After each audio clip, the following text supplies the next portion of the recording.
Welcome. Well, you're at home with Jim and Joy, and we are delighted that you have welcomed us into your home. You know, you are an important part of our EWTN family, and we want to hear from you. So if you're at home and you're watching this show, we want you to send us an email with your question or your comment to jimandjoy@ewtn.com. Well, I am thrilled and excited. Yes. Today, we have our follow-up interview with Dr. John Bruchalski, who was a former abortionist, had a radical conversion. Now he's the founder of Divine Mercy Care.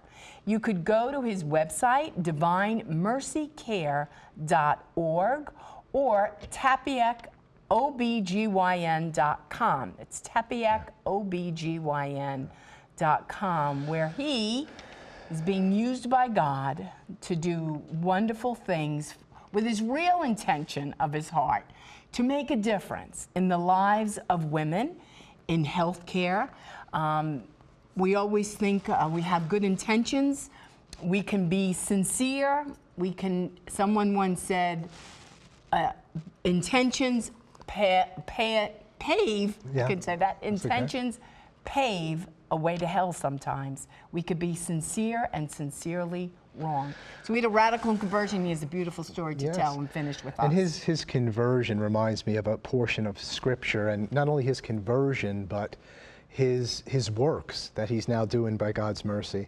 It says, brothers and sisters, God, who is rich in mercy, because of the great love he had for us, even when we were dead in our transgressions.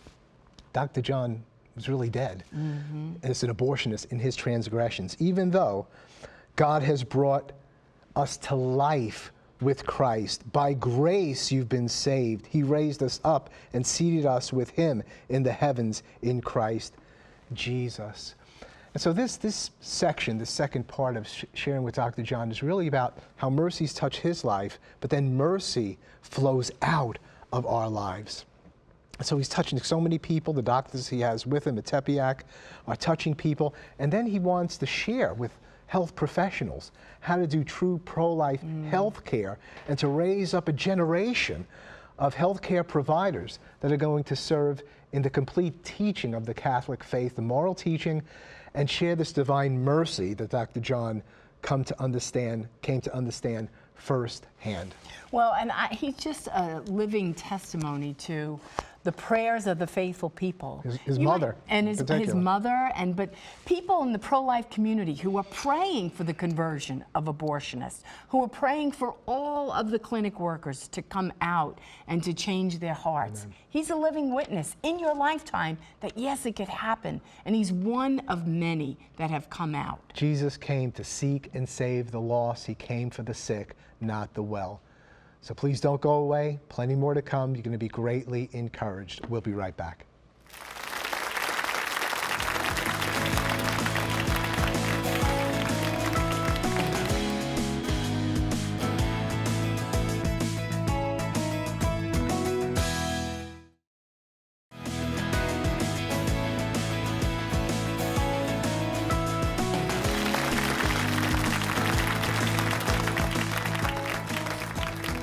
Welcome back. Well, we're delighted that we are in your home. We hope you have a good cup of coffee and you're snuggled up and you're listening to a great show today. Well, Wednesday, we had a wonderful guest, and his name was Dr. John Bruchalski.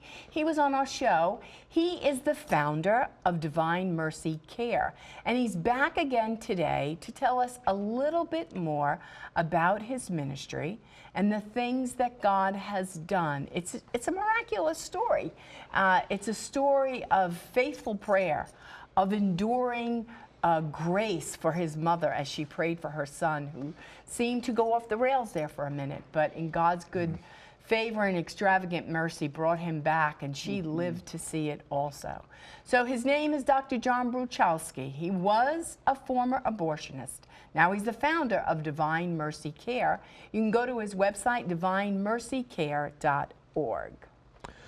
Doc, it's great to have you back. It's good to be back. And your conversion story was just so incredibly riveting and glorifying to God and to his church. So how did you, we got that in the first, show, but how did you begin to move into pro-life, health care, care that is consistent with the Catholic teaching of our church? So once again, my eyes were, the scales popped off my eyes, and after the conversion, the Lord brought into my life, once again, it's He loved me first, right. And you respond. Faith, Ephesians and John talk about, in John 3 and Ephesians 2, once you have faith, then there's deeds that flow from that, and works that flow from that. Faith without works is dead, right? Correct. Yeah. And it's not about us earning or working. It's all of a sudden the Lord puts in front of me. Now I understand about natural family planning. And He puts in front of me, once again, this may be my conversion, but it's not me. I stand on the shoulders of all those men and women who prayed through the night, prayed by themselves, stood in front of those clinics and prayed, got arrested. Those men and women out there whose children left them and they still came back to the love of Jesus Christ and prayed in those dark moments. Right. Well, once again, I stand on their backs and their hearts. Mm-hmm. Jesus saved me, putting my hand into His side. That's yeah. But everybody here participates in that mystery. Meaning no matter what you do, if you live in Kansas or Alaska or California, we all can pray for one another. Amen. Mm-hmm. And all of a sudden, it's an act of mercy. Mm-hmm. And so all of a sudden, I began to be introduced to people from all over the country. This was back in 1989, 1990. There were a few doctors across the country who were beginning to practice medicine in line with the teachings, the magisterial teachings of the Catholic faith. Because once again, we have answers here. It's not like, well, once again, science is basically us versus those ignorant religious people. There's that tension. My body, my choice trumps my body given up for you. Do this in remembrance of me. That's the tension. Mm-hmm. Well, once my eyes were opened, the Mother of God and Jesus are bringing into my life my wife for the family, bringing into my life these giants in natural family planning. Dr. Billings, Dr. Kipley, Dr. Hilgers, people I'm leaving out. Yeah. And it's technology, it's learning, then you learn about the language of the body. You learn to listen with one ear to the patient and one ear to God. And all of a sudden, you take the technology and you take the tradition, the teachings of the church, because once again, you got to go find truth. And if you're in a church, as I was at the time, that doesn't, the Bible doesn't talk about in vitro fertilization, doesn't talk about, wait a second, we have a church out there 2,000 years strong, maybe even longer, who, wait a second, they've thought and prayed about this for millennia. And there's this tradition, and all of a sudden, so we started the Tepeyac Family Center. And once, go ahead. I want to make a point about this supposed conflict between the church and science, which if science reaches a true truth, provable truth, then it's God's truth.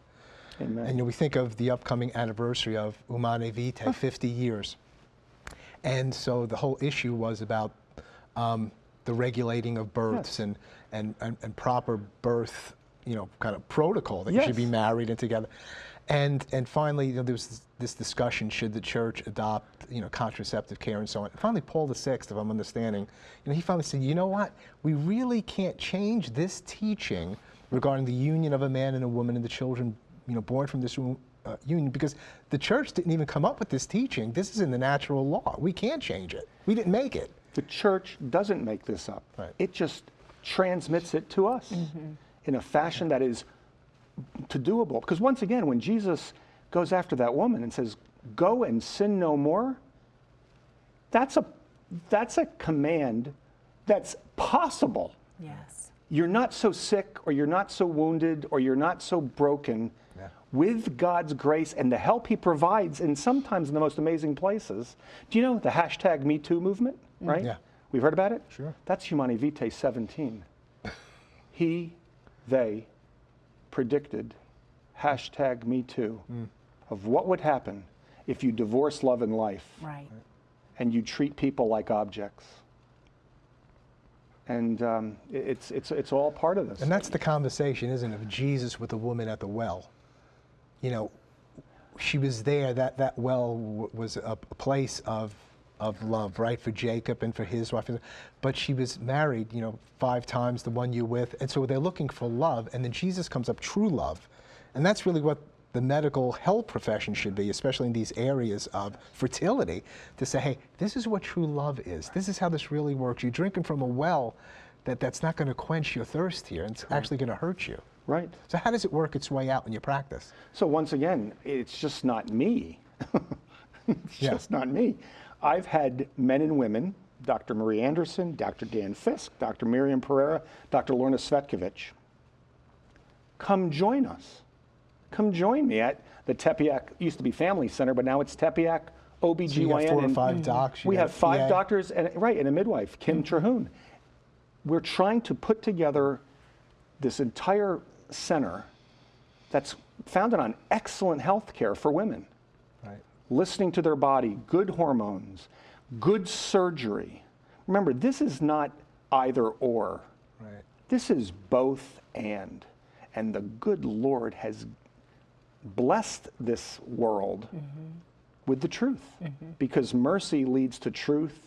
Truth leads to the freedom to live in the love and peace and joy of what goodness is. You're mentioning Tepeyac, Yes. OBGYN, set of doctors, PA, whoever else you got in there. Then I hear you speaking about Divine Mercy Care. Right. So are they one and the same? How do these work their way out? How do they relate to each other? Sure. Tepeyac Family Center started back in the 1994. And we ran it up until about 2005, but because of decreasing reimbursements, remember, the stress and the temptation to buy into what the world says should be good medicine is tremendous. And so here we went nonprofit, and Divine Mercy Care is the umbrella, not-for-profit. Right. Health is based on relationships, sacrificial relationships. It improves diabetes. It also improves sinful behavior. Because remember, death is the consequences of sin. Medicine's an act of mercy. We hate the disease but love the patient, and we want to collaborate to turn communities into communions where we care for the least of our brothers and sisters. How are you turning the medical community, your local community, the religious community? How are you doing it? So it's the local community. So the Tepeyac OBGYN is the excellent medical practice based on excellent care, board certification. My partners have been chairman of departments. We partner with pregnancy centers. Okay, yeah. We have a Kristen Anderson perinatal hospice program, so moms that find out about sick babies don't have to terminate them. Right. So if they get an adverse diagnosis, They get an adverse call diagnosis, of course, and we get calls from all over the country. But we walk with them and accompany them until so that good mom can spend maximum time with her sick child. And then so what happens is that's the Tepeyac practice. That's great. And Divine Mercy Care believes in service, which is part of Tepeyac, an infant loss program, infant basket program to participate with pregnancy centers in the region. Send us your tough cases. We'll give them real options. So it's service, it's inspiring the next generation of healthcare providers in medicine, in ethics, in faith. And then the last one is the unification. I'm sorry, it was also Aslan's Army there too. It's going to the churches. Why should you be supporting, why should your congregation be pro-life? Right. Can you imagine? Right. And so the last one is unification, where we're helping to unify, build bridges between the churches. Right. Because intercessory prayer is so foundational, and scripture and tradition are so foundational. Talk to me about if I'm watching you now and I'm an intern of some kind in medicine, or I'm going off to medical school, or I am an OBGYN, or what does this mean for me? What can you do for me? What can I learn here? How can I tie in, or how can I do this where I am? What? So part of it is that many of our physicians out there in the country and nurses, nurse practitioners, they're becoming cynical, they're becoming broken, medicine doesn't have the meaning anymore. We used to care for 2 patients. So just on a simple example, teaching students to care for 2 patients all the time. And you never pit mom against the baby, ever. Because even if you have a rape and then you kill the baby to wait a second, now that mom has to live, wait a second. You never pit mom against the child, ever. And so that's a real practical way of something that we would do. Listening to the language of the body and teaching them that natural fertility awareness, the Creighton method, the Marquette method, the Billings method, the symptothermal method, couple to couple, they're legit. They've got excellent success rates from data in this country and in Europe. And it's solid medicine. Right. And so we've been given these truths, excellent surgery out there done at the Paul VI Center. So what we do is we don't focus solely on the technology, but we use it. Right. We don't solely focus on teachings and the different helps. We try to model it in our daily work that it can be successful, it can be done, and it can be done practically. Yeah. So we talk to these communities across the country where you know what's best in your community. One size doesn't fit all. Right. It's not a cookie cutter. We try to listen, and we try to, the other program that we're also just starting with Divine Mercy Care is Pro-Women's Health Care Centers, PWHC. Women deserve the best medicine from young age to old age. Right. And we should be able to listen to their stories from their past, where they are presently, and give them something to a healthy attitude going forward. Doc, let's pause Sure. there. I hope you're encouraged by Dr. John's sharing the great work going on there through Divine Mercy Care and Tepeyac OBGYN, and it's something that could be encouraged all over our country. So plenty more to come. Please don't go away. We'll be right back.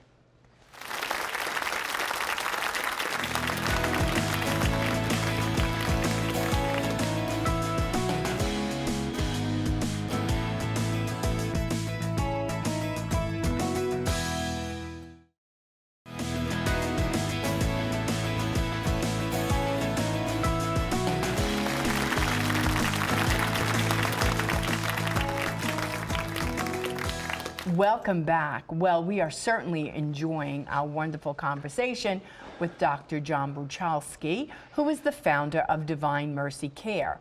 But right now, we're going to go straight to Rome to hear from Joan to see what she has for us today. Joan?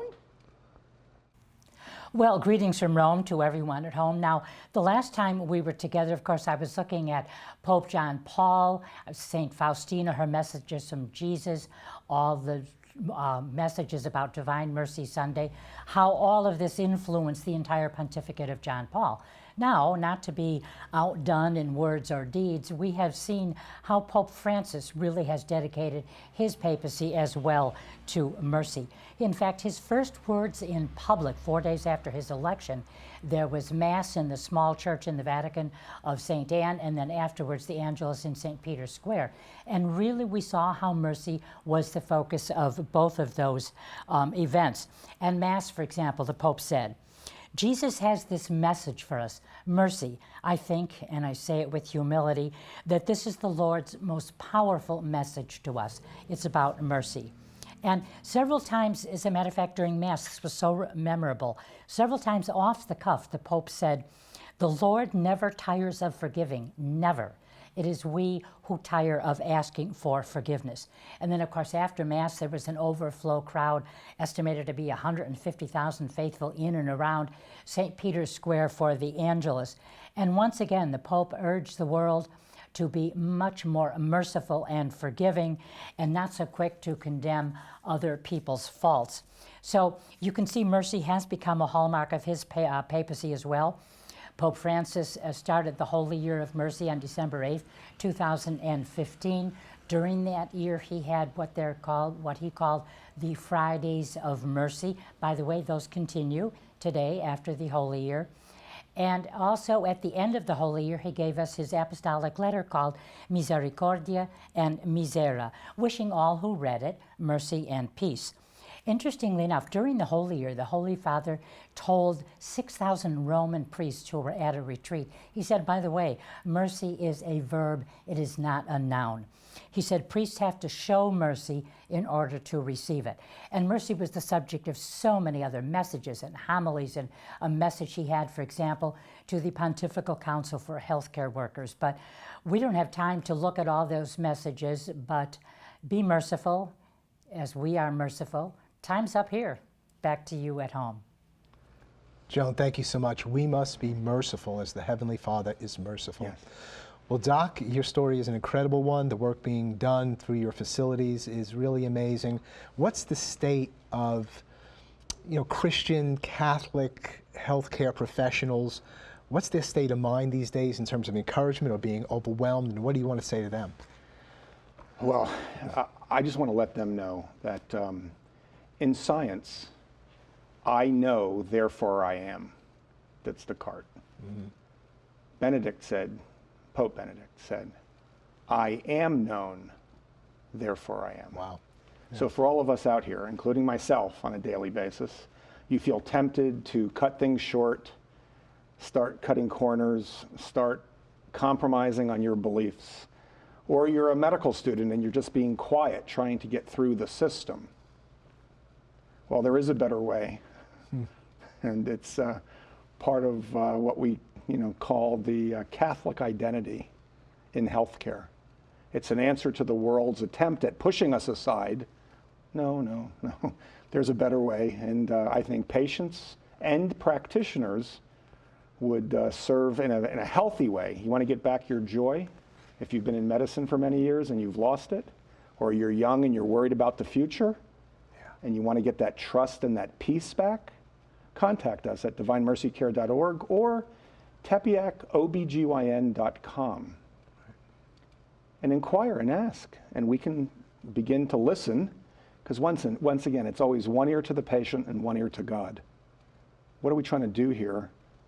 What are your needs? Because you know what's best working in your life through the power of the Holy Spirit. Mm-hmm. We hear about this being a culture of death through John Paul II, and Pope Francis speaks about the throwaway culture, and we look at healthcare at this time and things seem pretty dark. But it sounds like you're saying this could really be a Catholic time, a Catholic moment. We've been called for such a time as this, but people need to know that there's a community around that they could speak to about this and kind of cross-pollinate with one another. There are good practices across the country, but we're kind of connected to many of them. And so there are very, very dark clouds approaching. Inside, outside, our faith. And this is our time, and it's joyful. This is our time. We were created for this. Mm-hmm. We are here to live and to, once again, do whatever he tells you. John 2:5. Do whatever he tells you. Mary at Cana.